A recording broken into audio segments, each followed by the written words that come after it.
Alright, folks, listen up because we got a big one today. The DOJ and the EPA just body slammed BP Products North America, a subsidiary of BP, with a Clean Air Act settlement. So, what's this about? Well, our good friends at BP were happily pumping out benzene, hazardous air pollutants, and volatile organic compounds from their Whiting refinery in Indiana. Like it was nobody's business. Not just a little, mind you. We're talking about a whopping 7 tons of benzene, 28 tons of other hazardous air pollutants, and a staggering 372 tons of volatile organic compounds per year. Can you imagine that? These are chemicals that cause cancer, anemia, and a whole bunch of other nasty stuff. And they're just dumping them into the air and water. No big deal, right? Now, I love how the DOJ and the EPA are dressing this up as a victory.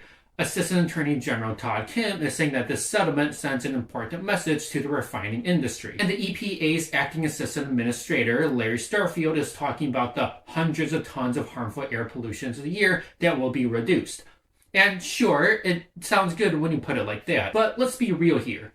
BP was allegedly violating federal regulations, and this settlement just feels like they're being told to stop doing the legal stuff that they were doing in the first place.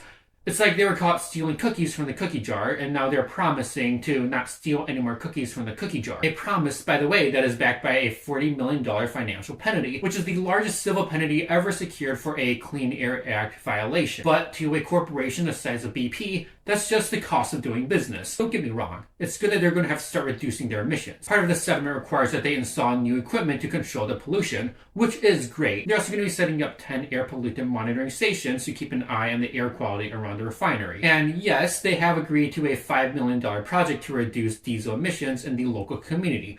All of that is definitely a win. But let's not forget who's breathing in this pollution for years.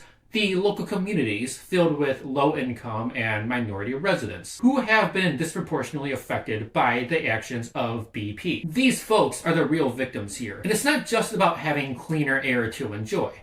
It's also about their health, their well-being, their kids, their futures. So while this settlement is definitely a step in the right direction, let's not pat ourselves on the back just yet.